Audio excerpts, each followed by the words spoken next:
Okay, here we go.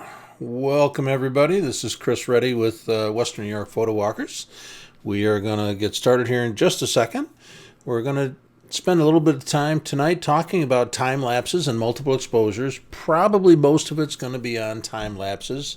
If we have time, we'll cover multiple exposures. If we don't get to it, we'll cover it in another session. But we're going to spend some time talking about time lapses, how to shoot them, some tips and tricks about optimizing your exposures for time lapses, and how to process them so that you can actually get something that you'd like to share with other people. So we're going to be taking a look at that, and we'll be taking any questions. If you have questions, you can either join us on the Google Meet. That the link is in the description. Or if you want, you can try and post any questions right there on the Facebook page, and we will try and give it a shot. I'll try and keep track of any questions that are coming in. So, with no further ado, we'll just get going here, and let's go to here. So we're going to start with time lapses and multiple exposures. And again, this video will be posted within a few minutes after we're done in the videos section on the Western New York Photo Walker webpage. Okay, so if you miss it, or you want to replay it, or get some additional information, look for it under the videos. Also, if you have any questions that I don't answer, feel free to either message me on the Facebook page, or you can send me an email at christopher.reddy@gmail.com. Happy to answer any questions that might come up. Okay, so let's just make sure. There we go. Okay, so taking a look at this now, if we go into time lapses, this is a time lapse that I made of the very, very first time that I went down to Hemlock Lake to shoot the Milky Way, and I just set up a camera, took a guess at what the exposure should be, and set it to take a picture every 10 seconds. Hello, Patty. How are you? I'm doing good. Can you mute yourself for now? I didn't quite hear the questions. There we go. There, you're muted. Okay. So,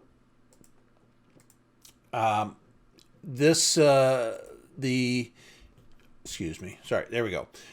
So this time lapse was my very first attempt, and I happened to get something that I could actually use.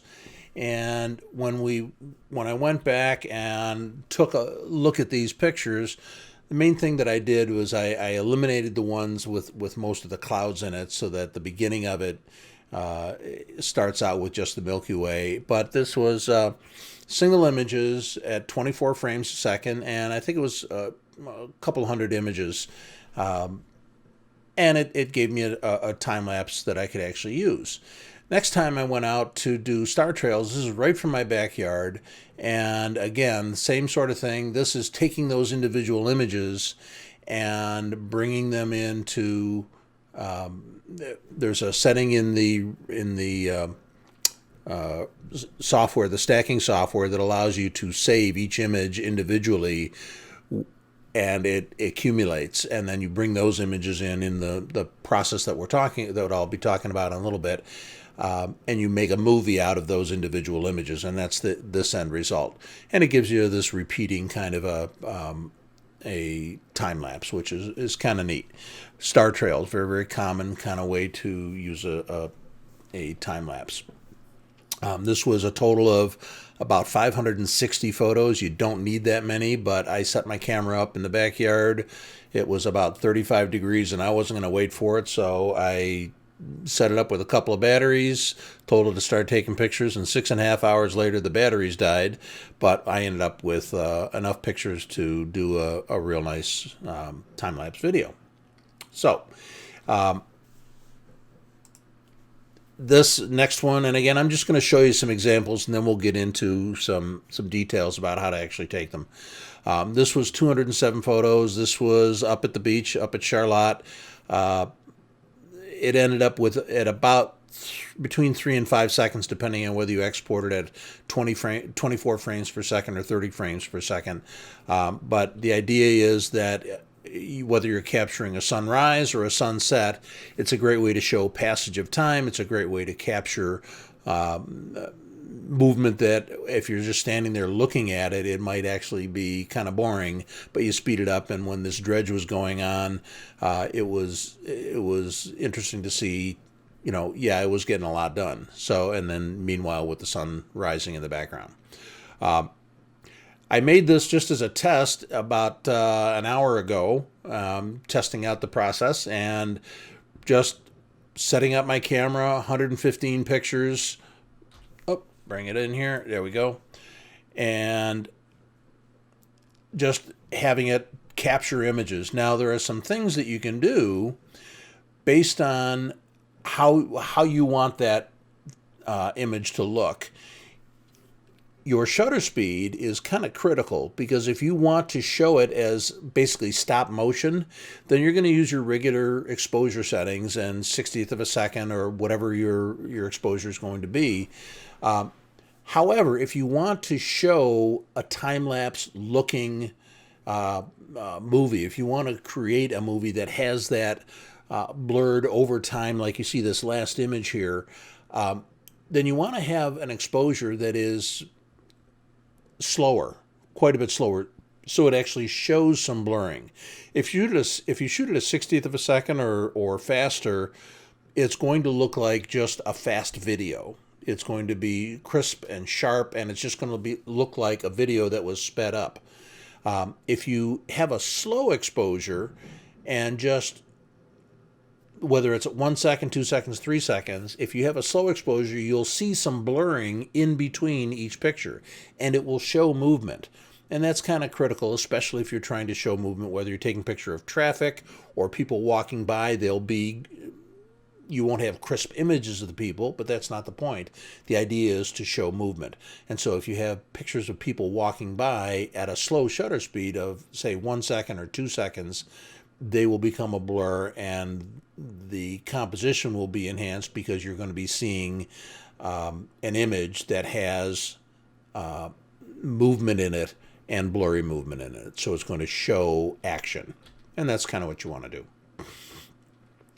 Now, you don't have to use your DSLR.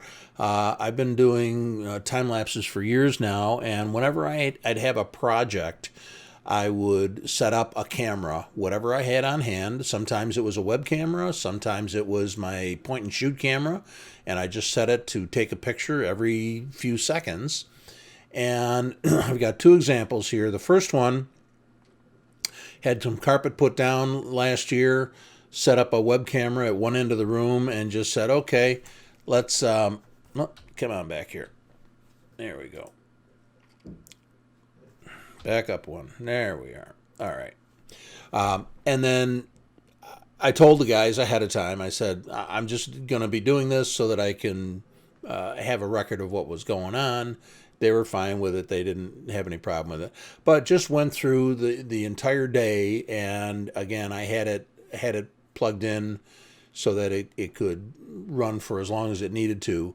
Ended up being about 4,000 pictures, but it captured everything that was going on with putting this rug into my house and the comings and goings of everybody.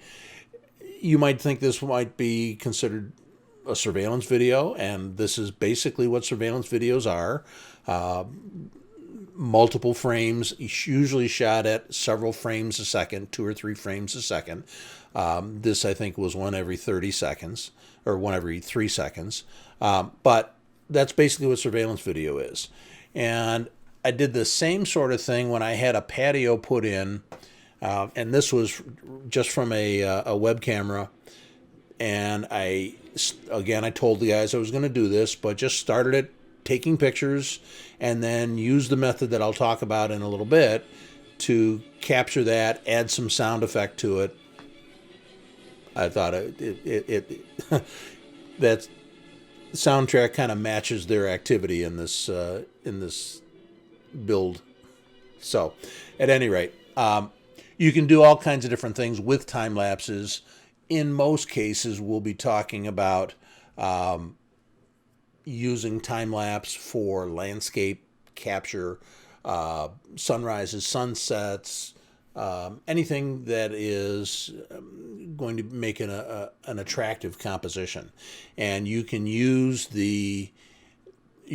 that process regardless of what your subject matter is. So the first thing you want to do, you're going to set up your composition, and again, whether it's a Milky Way or traffic on a street or boats going in and out of Charlotte Harbor, it's up to you. But you're going to set your exposure, most of the time you're going to set it to manual if you know the light isn't going to change.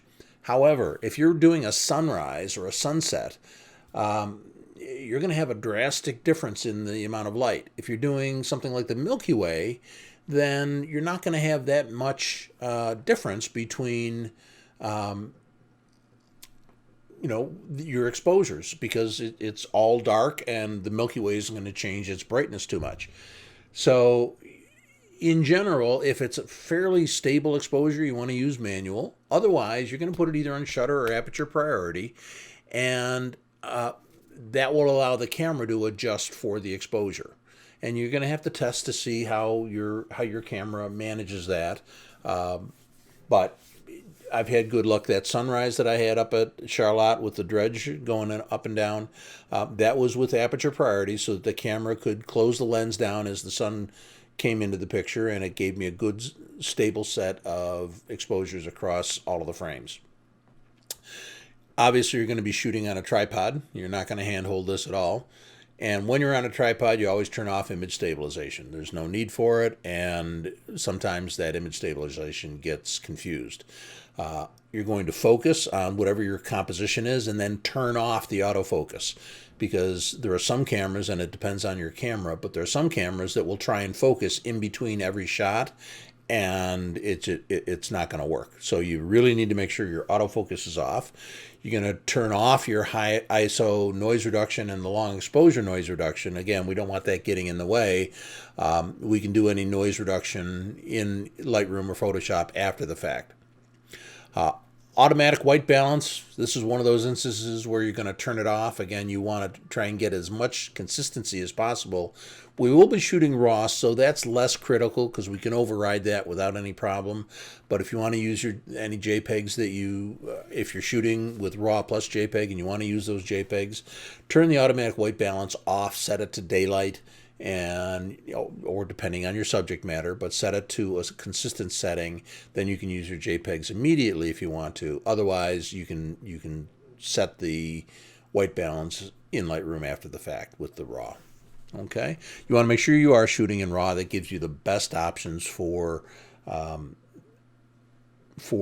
image capture, and you want to make sure that if your camera does it, you can lock up the mirror.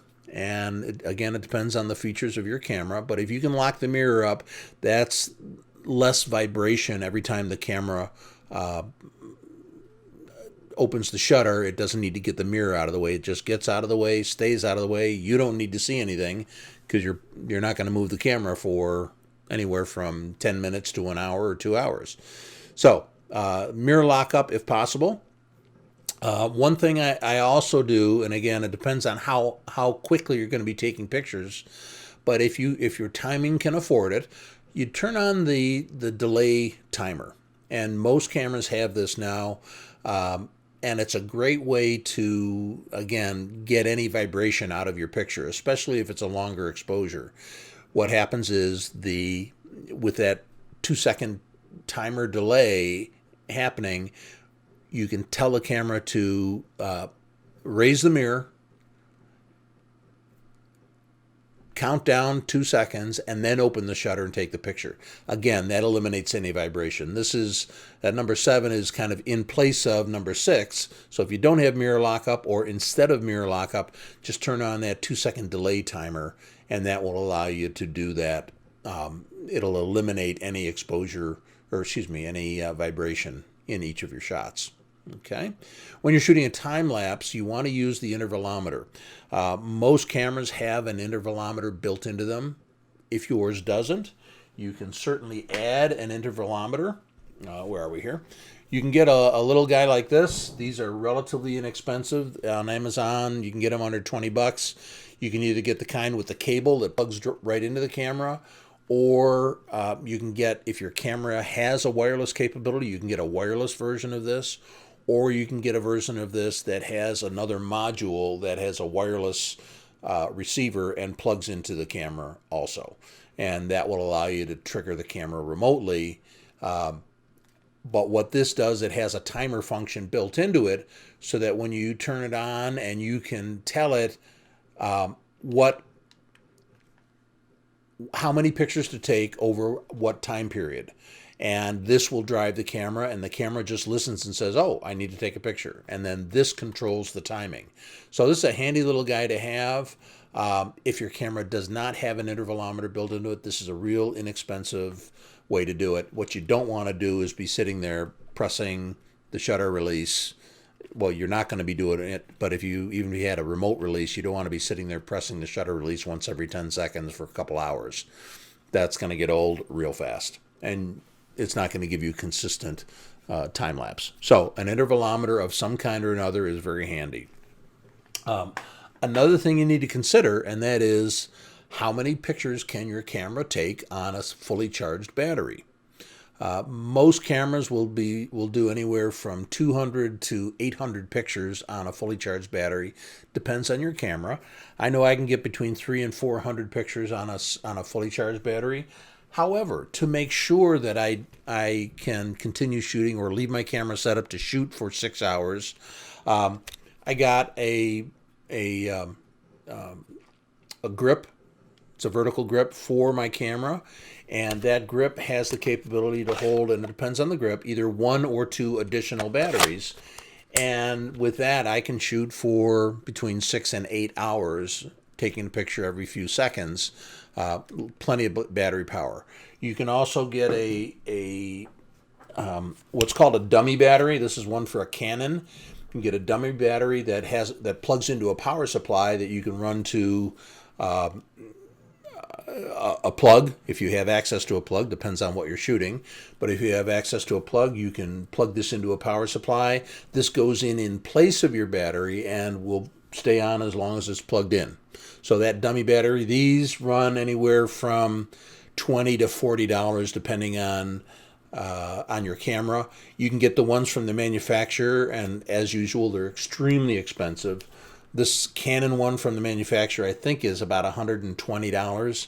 I got one from my Nikon, and the power supply and the dummy battery adapter, I think, were both maybe $30 total.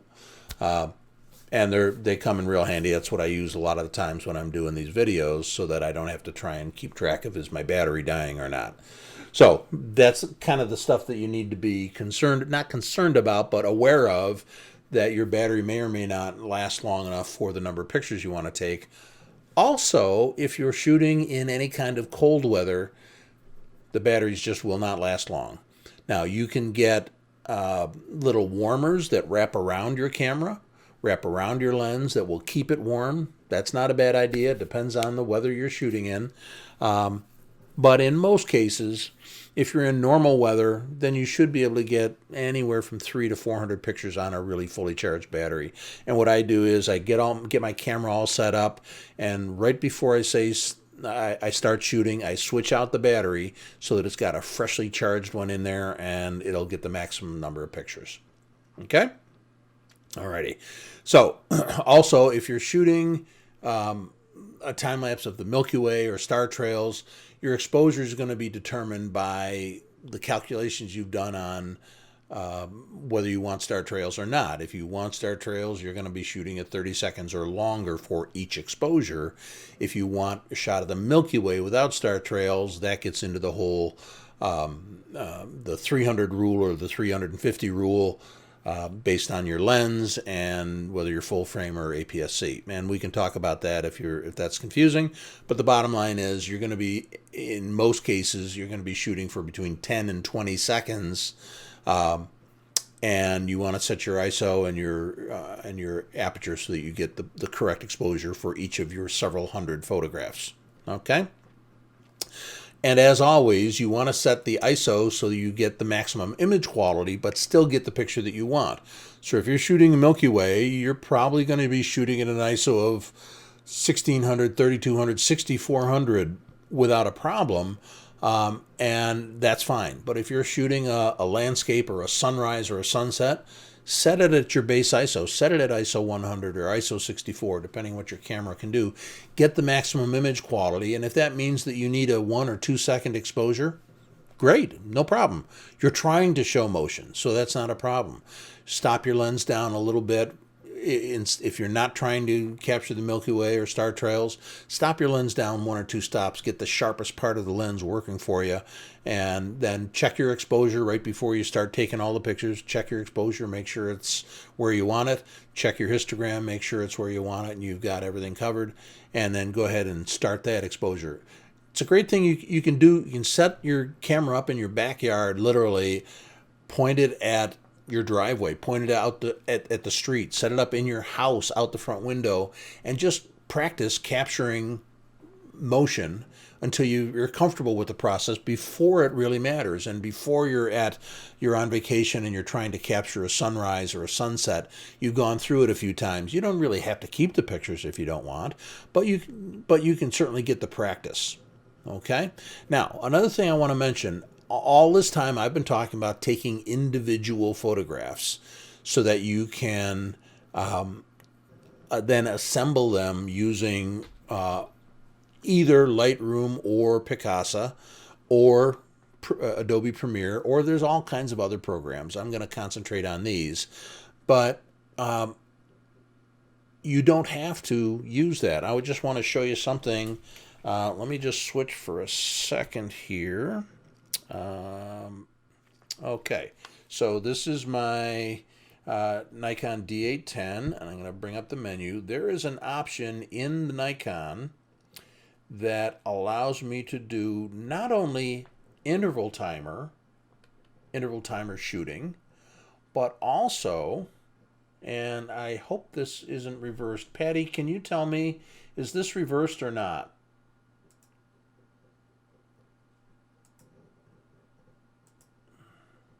I can read it, so Okay. I don't think it's reversed. I just wanted to make sure. Great, thank you. Mm-hmm. Okay. There we go. There we go. Okay, so this has an interval timer. This has the intervalometer built into it, and you can set this for a particular interval.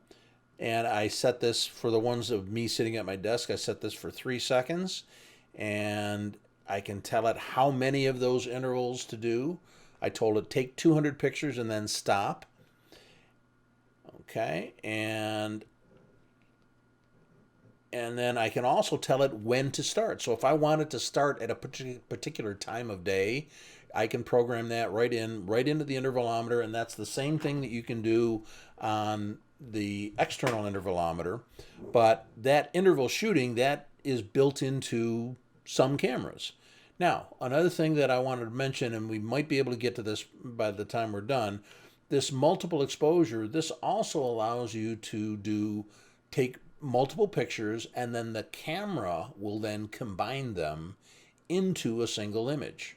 And I'll show you where that's helpful. I can't get down to it because I'm currently showing this menu, but you'll look at the bottom there and it says time-lapse photography. That time-lapse photography, let me jump to a different screen here. Let me show this. Okay, yeah. Still can't get at it.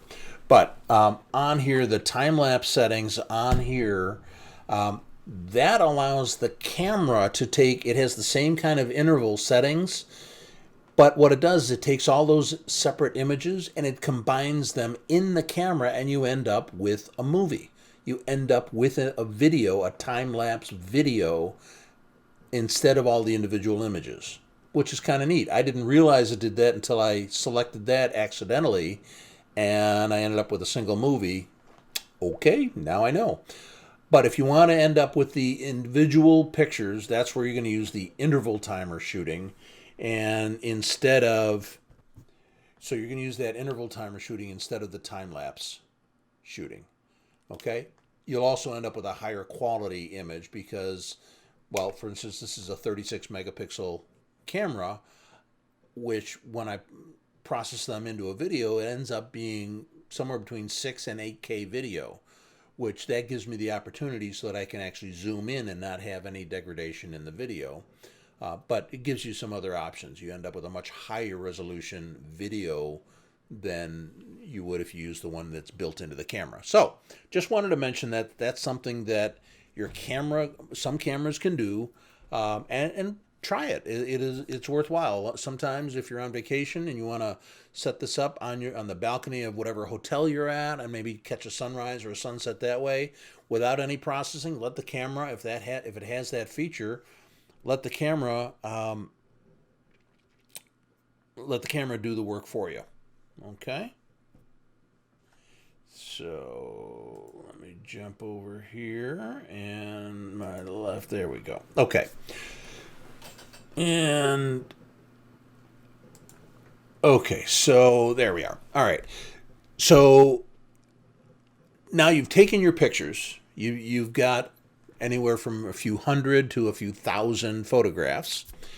And probably the easiest, most straightforward, best way that I've found is to bring them right into Lightroom if you use Lightroom. So you're going to import all your pictures like you normally would. It'll put them in whatever folder you normally bring them into.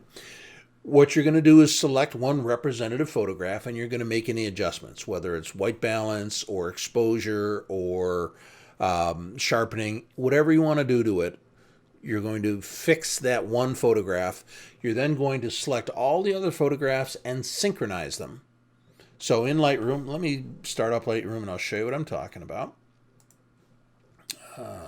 Lightroom, there we go. And this is Lightroom Classic I'm talking about.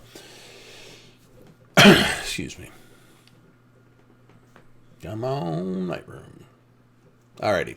So what you're going to do is you're going to select all those photographs, synchronize them. Here we go. Synchronize them, and then you'll be able to there's a preset built into Lightroom now that allows you to, there we go. Here's the ones I just did earlier. Okay. Speedy Lightroom that it is. Supposedly this newest version is faster. I don't know. Especially on startup. It's not the fastest thing in the world. But hey,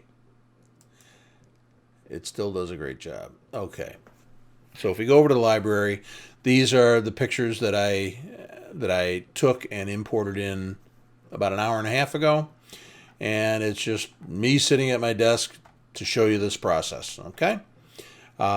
So you'll make corrections to it, whether it's the white balance, or whatever it is you want to do with those pictures.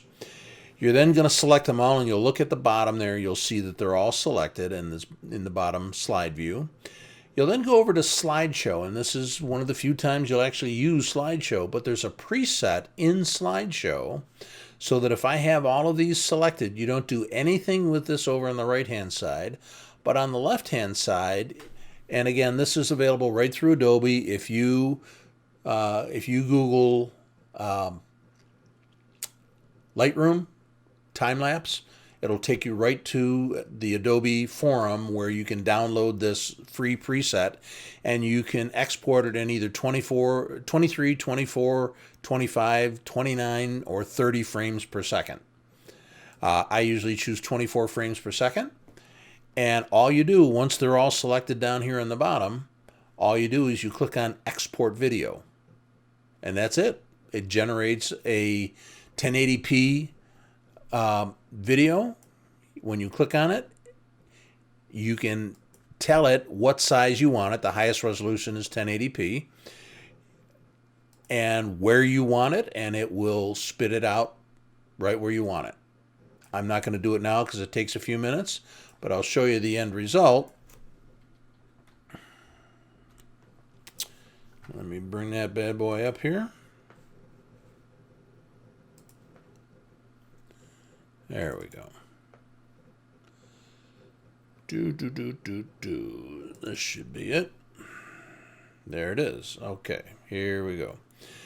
Now, this is just a quick bing, bang, boom, throw it out. I didn't do any editing of this. It's just straight out of the camera, or straight out of Lightroom, and it generates a video at 24 frames a second. Now, if that's a sunrise or a sunset, it'll do the same thing. But it does a great job, spits it out without a problem, and you end up with a full frame video, 1080p video, right out of Lightroom with virtually no problems at all. The nice thing with using Lightroom is that you can do those adjustments to every single frame, and you can also delete a frame that might be either blank or might be blurry. You can pick and choose what you want to do right within Lightroom before you export it, and then you're ready to go. And it does a great job. Okay, now there's another program, and I'm just going to throw this out there in case you want to use it. When I first started doing this, and Picasa was just a nice, simple editor to use. It's still out there. You can still download it and install it. If you open up Picasa, again, the same images, and the difference is that I needed to export these as JPEGs, which I did, and these are now in Picasa. I can select all of these, and Picasa has a time-lapse builder right into it. It's a movie. So you say create a movie from selection, and the only thing you need to do is you need to change this transition style. Very, very bottom is this time-lapse, and tell it what size you want it, 1080p, 720p, etc. And it throws this title slide on. You can use that or not. You can change the colors or not. I usually delete it, but it's up to you. And then you can preview it. And again, it will walk through each of those slides and just show them, because a video is nothing more than individual frames. And it will do the same thing, but it will allow you to create. When you click on create a movie, you can actually upload it directly to YouTube from here. But if you click create a movie, it will then create a movie based on the frames that you've included, and you're done. Does a great job. Exports it, and you're ready to go. Picasa is another great way to do it. Now, for those of you that use Premiere, you can bring all of those images right from Lightroom or right from your camera directly into Premiere as JPEGs. You need to export them from Lightroom so that they're high quality JPEGs, and you're going to import them as a sequence. And now when I say import as a sequence, there's an option in Lightroom. When you click on File, Import, down here in the bottom, it'll say import as an image sequence, and as long as they're in order, as long as they're all in numerical order, one way or another, and whether you want to rename them or not is up to you. Mine, I have the date and then my initials and then the original file name, and they're all in order, 73, 74, 75. But you want to make sure this image sequence button is clicked, and you select only the first image. When you do, Premiere knows that they're in sequential order and they needs to be brought in as a sequence, and it will bring those in as a continuous sequence. Now, if you don't do that, you can go to the preferences inside of Premiere, and there's a section at the very bottom where it says timeline, and you can tell it, when I bring in still images, make each image 1 frame long. Okay, this basically accomplishes the same thing. It's 2 ways of doing this, accomplishing the same thing. But when I bring in still images, set this to 1 frame so that each image will then have 1 frame. You then drop all of those photos onto the timeline. You can then change, and with Premiere, you can zoom in and zoom out.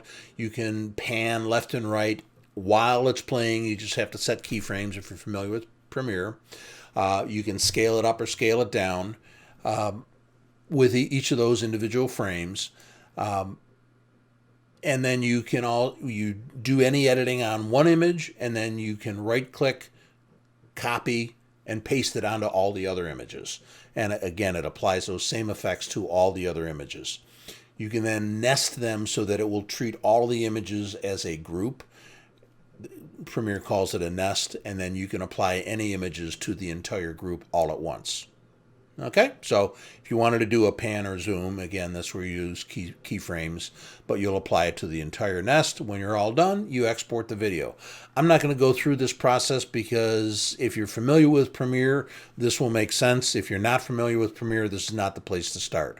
Okay, this is not a lesson on how to use Premiere, but it does do a great job in exporting them, and obviously you can do quite a bit more in Premiere as far as panning and zooming than you can in Lightroom or in Picasa. And there are other programs that will also allow you to do time lapses, but those are the ones that most people will be using. So, tips and tricks. First of all, you got to use a tripod, and you want to make sure you're not walking around the tripod. It's going to show up, and your images will be jittery in between each shot. So you're going to lock it down, set it down, whether it's on a tripod or if you have your camera on, say, like I was talking about, a balcony of your hotel room. You want to make sure it's not going to get moved or blown around by any wind. And again, even just walking around, even on the ground, it will show that kind of movement. All right, so once you set it up, walk away, go get a cup of coffee, come back whenever your time lapse is done, but you don't want to be pacing around because it'll show up in your video. Set your camera to aperture priority if you expect the exposure to change much.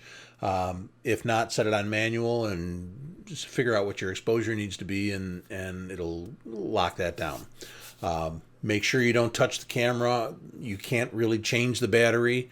I mean, you can, it's just you're going to lose a few frames, because invariably it's going to try and shoot, or if you're using the built-in intervalometer, changing the battery is going to stop that, and you're going to have to restart it again, and you're going to have a missing frames. And if you touch the camera at all, even if it's on a tripod, and it takes a picture, and in between pictures, it's going to show that movement, and it's going to wreck the time lapse. So you want to get everything as static as possible. You want to get everything as steady as possible, so that the only thing that's changing in the image is the actual composition.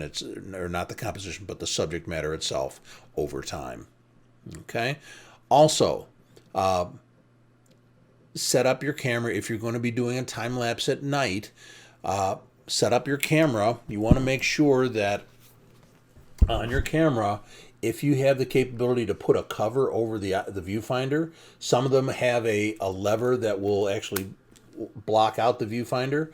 That covering that, if you turn a light on or you walk up to see the camera and your flashlight hits it, that can ruin the exposure also, because light comes out that, and it can also go back in that and hit the sensor.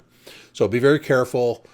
Any changing in the background lighting is going to also show up, and you'll see it as you might have motion sensitive lights. That's what happened to me in one of the first Star Trails ones I did. I walked out in the backyard to check the camera, and the motion lights came on, and it changed. It looked like a flash in the actual video. So just be aware of that. Be aware that any additional light is going to show up in the pictures. Okay. Also, if you're doing, for instance, a Milky Way, edit any planes that you don't want in there. Edit those out. Edit those out of the individual frames. What you can't do, and I found this out, I had a wire going across one of my first videos, and I said, oh, well, I'll mask this out, and then I'll delete it out of all of the videos. Doesn't work because you end up with this black hole where in this case, Star Trails were going through, and it just looked like a black line. Somebody took a black magic marker and crossed out where I had blocked out on that one image. But when you apply it to all the images, because that's where the power line was, you can't do it. So keep that in mind when you're figuring out your composition. You got to make sure that you have in the composition only what you want to have in the final video, because you're not going to be able to edit most of that out. Okay, especially because it's over time. Another thing that you can do to add a little bit of interest is you can add what's called a spinner, and this is one specifically for an iPhone. You can lock your iPhone into that, but you can get these different sizes. It's basically a fancy egg timer, is all it is. But you can get these so that you can drive an entire camera. And what this does is that it you can program it to rotate over a certain amount of time, and you can tell it, I want to do it in 10 seconds, I want to do it in 1 minute, 5 minutes, 20 minutes, and it will rotate your camera for you. Now, if you have a long exposure and this is rotating, again, it's going to be blurry. If it's a fast exposure, a 60th of a second, then this will just give you that movement look, and it gives you a whole different look to the video. But this kind of thing, these are relatively inexpensive. You can get other versions that will do cameras that are run on a set of rails. They can be several $100s. It's what professional videographers use to give some movement to a time exposure. And I'm sure you've seen those videos where it's either rotating or it's moving along an axis. An additional thing you can do that will make your time lapses a little bit more interesting. Okay. Another thing, and as long as I'm on that, your cell phone. There are a great number of apps for every cell phone nowadays that you can do time lapses right on your cell phone, and it's a great way to practice. Get some kind of a bracket that will allow you to mount your tripod on a small, or mount your camera, your smartphone on a small tripod. Keep it steady, and you'll be able to do some great time lapses. Some of the YouTubers, Tony and Chelsea, Casey Neistat, they almost exclusively use their phones for time lapses because it does it automatically. You can use the timing function. There's all kinds of capability built into those apps that does a great job for making time lapses. Okay. I'm going to stop there because the next section is on multiple exposure, and it's something that I want to spend a little bit more time on than I'm ready for. Bob was all set to do focus stacking this week. He's going to do that next week. So on July 2nd, we're partway through the summer already, for goodness sakes, Bob's going to cover focus stacking. Probably the next week I'll go into multiple exposures, and if you have any questions about multiple exposures, we can talk about it then. But unless anybody has any questions, that's about it for time lapses. If anybody has any questions, let me check, see if there's anything going on here. Hello, Zaf, how you doing? I don't see any questions here, but if you have a question after the fact, I always keep track of these and check on them. So if you have any questions, post it on the video, and I'll answer any questions that you might have. But as far as that goes, I think we're ready to roll, and I think that's it for now. So thank you all for attending. Thanks for listening to me babble on here. If you have any questions, feel free to ask, and I'll be happy to answer any questions that come up. Okay? Have a great week. Get out there and shoot.